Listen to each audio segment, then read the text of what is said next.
ॐ वक्रतुण्ड महाकाय कोटिसूर्यसमप्रभ निर्विघ्नं कुरु मे देव सर्वकार्येषु सर्वदा। यः स्थूलसूक्ष्मः प्रकटप्रकाशो यः सर्वभूतो न च सर्वभूतः विश्वं यतश्चैतदविश्वहेतो नमोऽस्तु तस्मै पुरुषोत्तमाय। नमोऽस्तु तस्मै पुरुषोत्तमाय।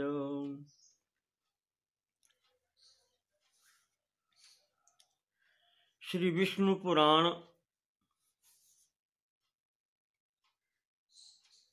के चतुर्थ अंश में आज प्रवेश करते हैं।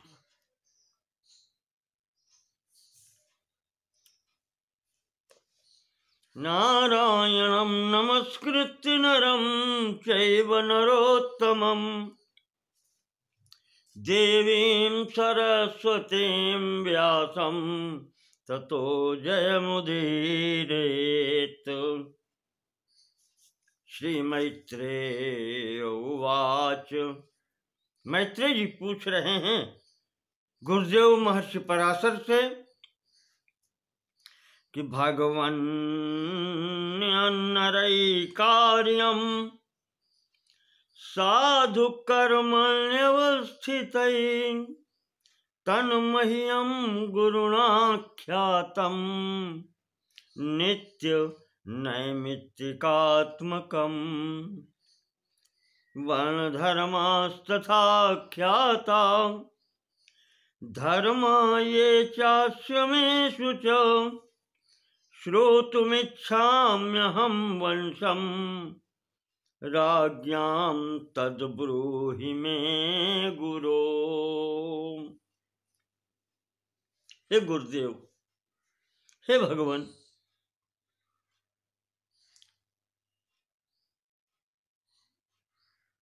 साधु कर्मणि अवस्थितै नरै किम कार्यम।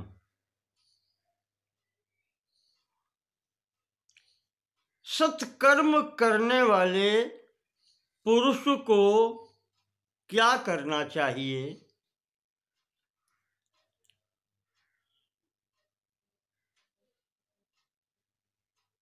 नित्य नैमित्तिक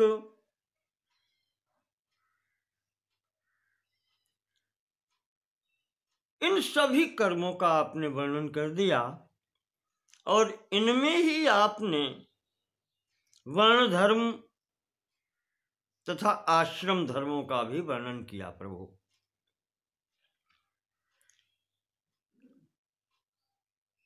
तो गुरुदेव, अब मुझे वंशम राज्ञाम श्रोतुमिच्छामि,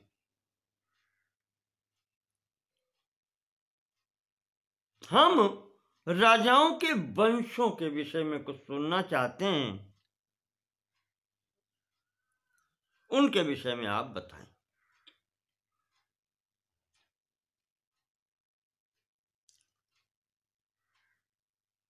तो पराशर जी कहते हैं कि मैत्रेय श्रूयताम अयम अनेक यज्ञ शूर वीर धीर भूपालंकृतो ब्रह्मादिर मानवो वंशः। हाँ, इस अंश की विशेषता ये है, जैसे श्रीमद् भागवत में पंचम स्कंध में गद्यात्मक शैली है, वैसे ही श्री विष्णु पुराण के चौथे अंश में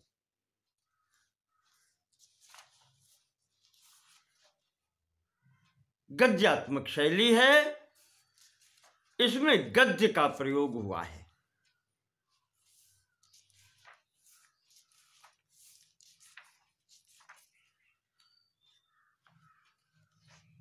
चौबीस अध्याय हैं इसमें और यहाँ पर अधिकतर गद्य का ही प्रयोग हुआ है।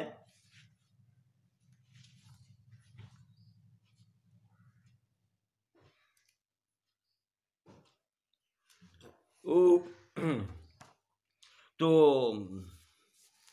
मैं पराशर जी बता रहे हैं कि अब ध्यान पूर्वक सुनो मैत्रेय, मैं तुम्हें अनेक यज्ञ शूरवीर धीर भूपालंकृतो जो धैर्यशाली हैं, यज्ञ करता हैं, शूरवीर हैं, ऐसे राजाओं से अलंकृत जो भगवान जो ब्रह्मादिर मानवो वंशः,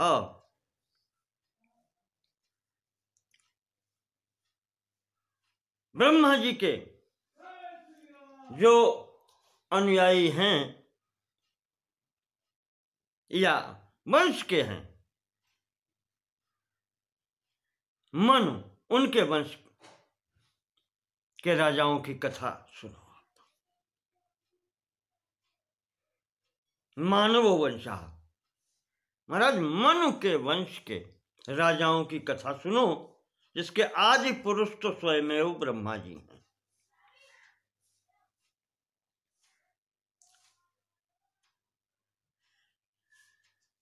यहां पर विशेष करके वैवस्वत मन की मनवंतर के वर्तमान मनवंतर का ही विवरण दिया है।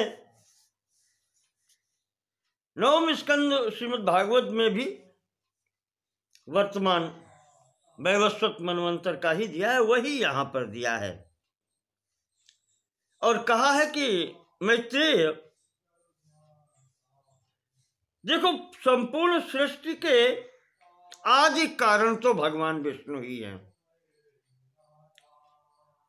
और वही अनादि हैं,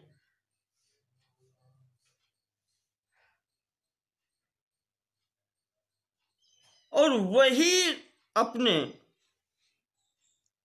प्रथम स्वरूप से ब्रह्मा जी के रूप में आते हैं।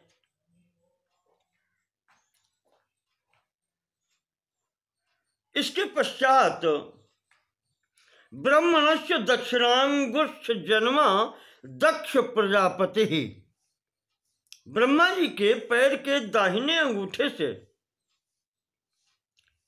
दक्ष प्रजापति जन्म लेते हैं, उत्पन्न होते हैं। दक्षस्याप्य अदिति रजितेर विवस्वान विवस्वतो मनु। संक्षेप से वंश परंपरा बता दी। इन्हीं महाराज दक्ष के प्रजापति के एक पुत्री है अदिति, और उस अदिति के पुत्र विवस्वान हैं। ये महाराज सूर्य कहे जाते हैं, आदित्य पुत्र आदित्य, उसमें विवस्वान सूर्य भगवान, और विवस्वतो मनु। उन विवस्वान के जो पुत्र हुए वो मनु कहलाए, और ये वैवस्वत मनु कहे जाते हैं।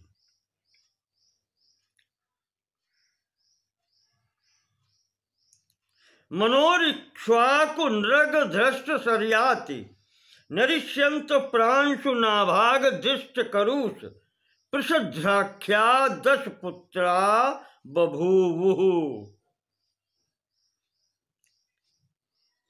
इन वैवस्वत मनु के इक्ष्वाकु नृग धृष्ट शर्याति नरिष्यंत प्रांशु नाभाग दिष्ट करुष प्रसद्र, इस प्रकार से इनके ये 10 पुत्र हुए। इन 10 पुत्रों से प्रथम, ये बाद में हुए, इनसे प्रथम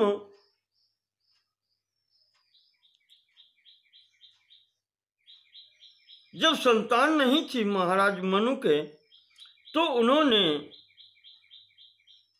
पुत्र की इच्छा से मित्रा वरुण नामक यज्ञ किया। दो देवताओं का, मित्रा और वरुण, इन दोनों देवताओं की आराधना से के लिए यज्ञ किया पुत्र की इच्छा से।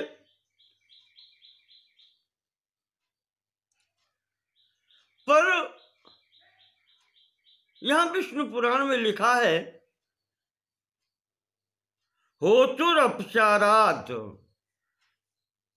अर्थात जो होता है उसका, उसने जो संकल्प किया वो विपरीत हो गया। उस संकल्प में विपर्य हो जाने से महाराज को पुत्र के स्थान पर पुत्री प्राप्त हुई।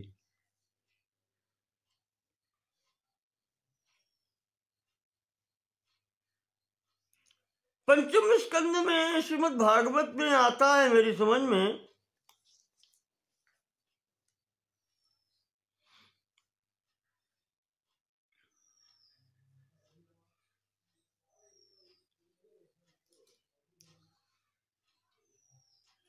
वहां ये है कि जो मनु थे, इनका नाम श्राद्ध देव है, वैवस्वत मनु का, इन्होंने पुत्र की कामना से यज्ञ की थी। पर रानी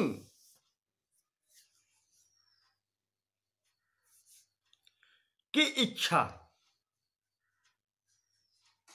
उन्होंने होता को प्रेरित किया कि पुत्री चाहिए। इस कारण से होतुरपचारात् ये हुआ, होता के द्वारा संकल्प का विपर्य हो गया, पुत्र का पुत्री हुआ। तो जब ऐसा हुआ, शैव च मित्रा वरुणयोः प्रसादात्, वही पुत्री मित्र और वरुण देवताओं की प्रसन्नता से सुद्युम्नो नाम मनोह पुत्रो आसीत। सुद्युम्न नाम का मनु का पुत्र हुआ, पुत्र था। उत्पन्न जब हुई है तो पुत्री हुई है जिसका नाम था इला। कन्या बभूव और तत्पश्चात शैव च मित्रा वरुणयोः प्रसादात् सुमनो नाम मनोह पुत्रो आसीत। बभूव आसीत।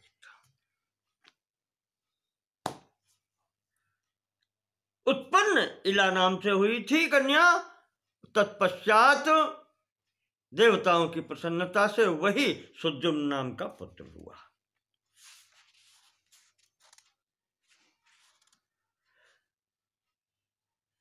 इस इला नाम की कन्या का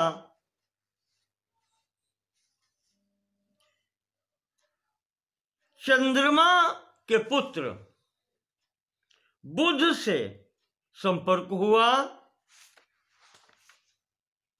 जिससे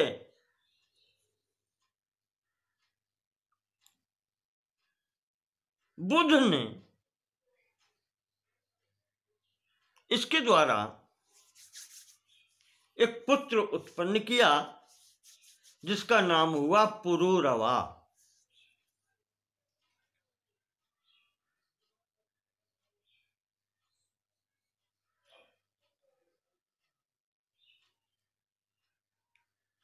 तो इला से उत्पत्ति हुई बुध के द्वारा पुरूरवा की। देखें, सूर्य के पुत्र मनु हैं वैवस्वत, और उनका ये वंश है। पहले इला और वही बाद में सुद्युम्न। तो ये इस प्रकार से यहां से सूर्यवंश। और उधर ब्रह्मा जी के पुत्र अत्रि, अत्रि का चंद्रमा और चंद्रमा का बुध, और बुध का इस इला से संपर्क होने पर पुरुरवा की उत्पत्ति, यहां से ये चंद्रवंश चला। दोनों एक ही स्थान से हैं। जब ये वैवस्वत मन कोई पुत्र सुद्युम्न रूप में हुए तो इनके 3 पुत्र यहां पर हुए। उत्कल, गय और विनत, ये 3 पुत्र हुए।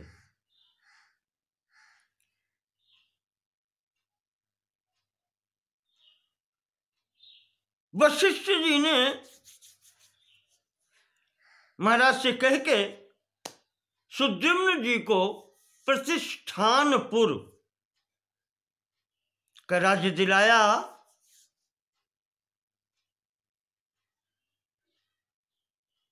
और वही राज्य अंत में फिर महाराज सुद्युम्न ने पुरुरवा को दे दिया।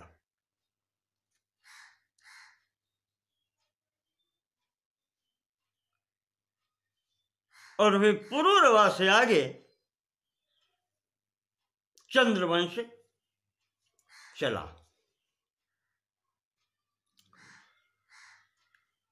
यहां पर पराशर जी कह रहे हैं कि मैत्रेय जी इस घटना के पश्चात जो बताए थे हमने 10 पुत्र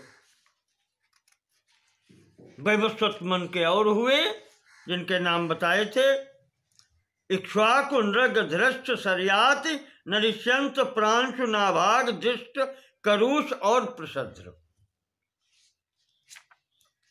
अब उनके विवरण सुने।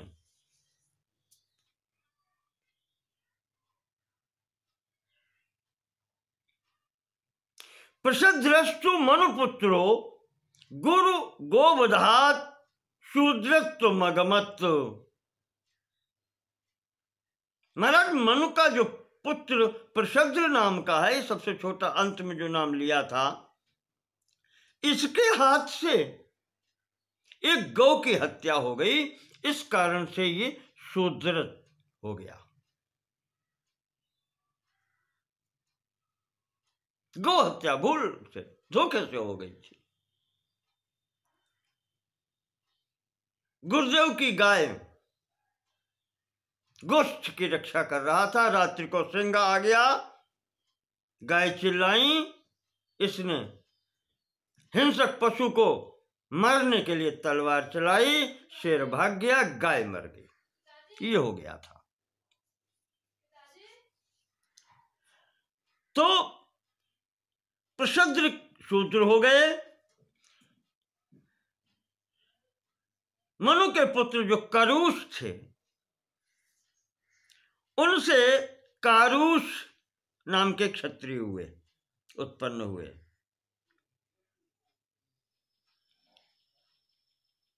इसी प्रकार मनुपुत्र दिष्ट का पुत्र था नाभाग।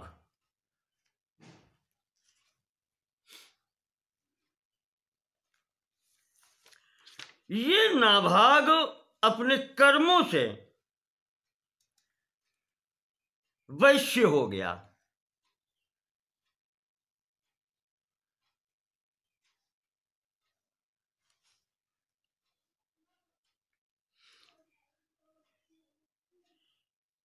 कुछ हुआ ऐसा कि इसने अपने पिता की बात न मान करके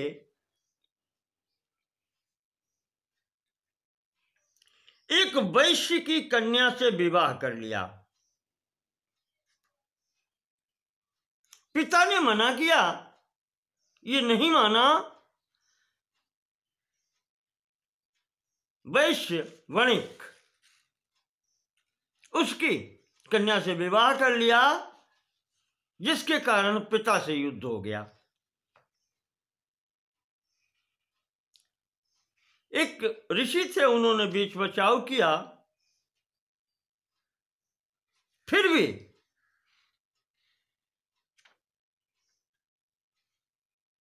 ये नाभाग वैश्य घोषित किए गए, क्षत्रिय नहीं रहे।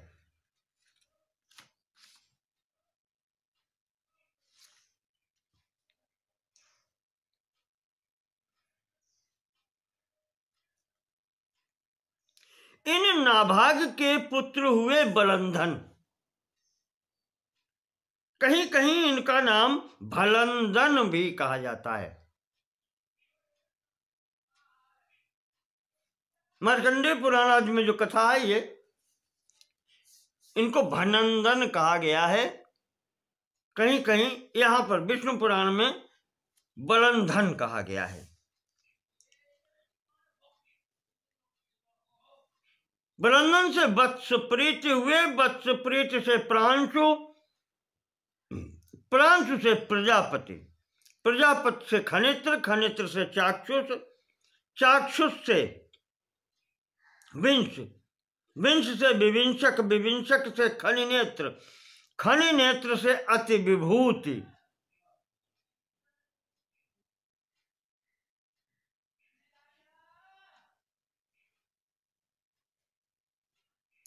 और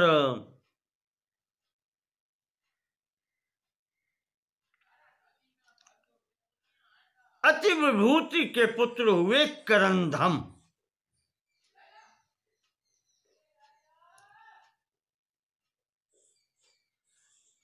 और इन्हीं महाराज करंधम के पुत्र अवीक्षित हुए।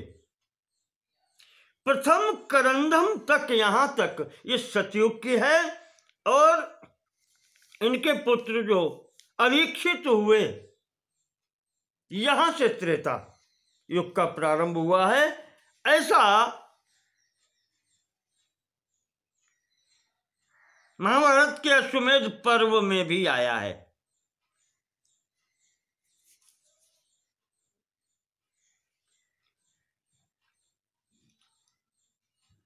इन्हीं महाराज अवीक्षित के पुत्र हुए मरुत।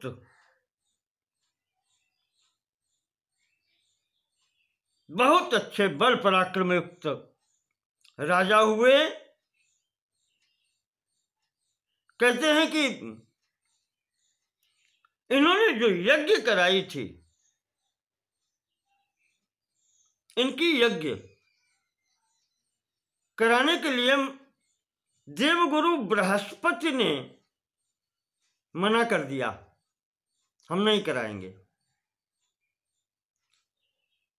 इससे पूर्व बृहस्पति यही इनके गुरु थे। बृहस्पति जी के पिता अंगिरा और बृहस्पति जी। मरुत का वैभव देख करके इंद्र ने ईर्ष्या की और मरुत का यज्ञ नहीं कराने दिया। बृहस्पति को अपने यहां यज्ञ कराने के लिए ले चले गए।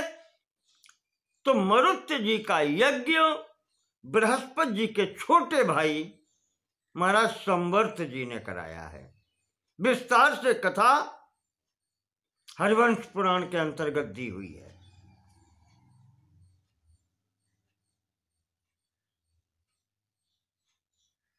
उन्हीं महाराज मरुत की यज्ञ के अवशेष धन से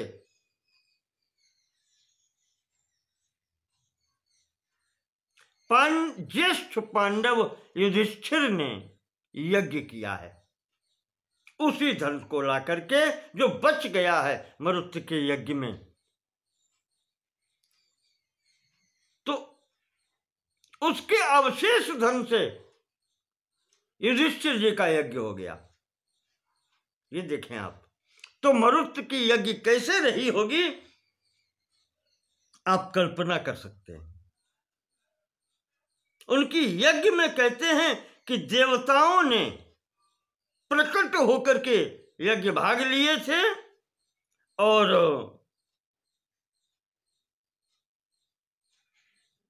इंद्र आदि सभी देवता प्रत्यक्ष होकर के उनके यज्ञ की व्यवस्था कराई थी।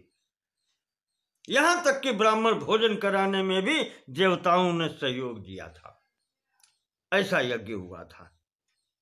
इतनी दक्षिणाएं ब्राह्मणों को दी गई कि वो ले नहीं जा सके, वो धन छोड़ गए। वहां पर जो कुछ ले जा सके वो ले गए और छोड़ गए। ऐसे यज्ञ छूट गया, वो वहां पर धन छूट गया था।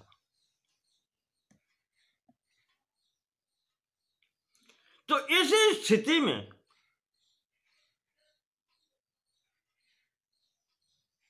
उन मरुत के पुत्र नरिश्यंत हुए, नरिश्यंत के दम के राज्यवर्धन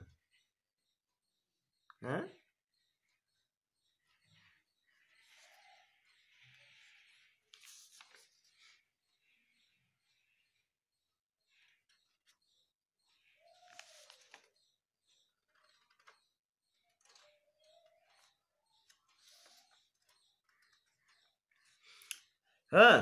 इनके राज्यवर्धन हुए।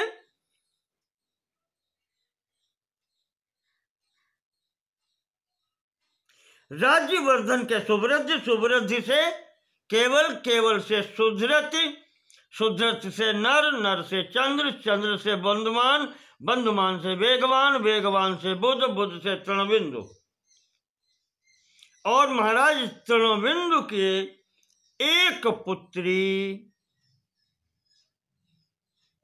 इलविला नाम की हुई है।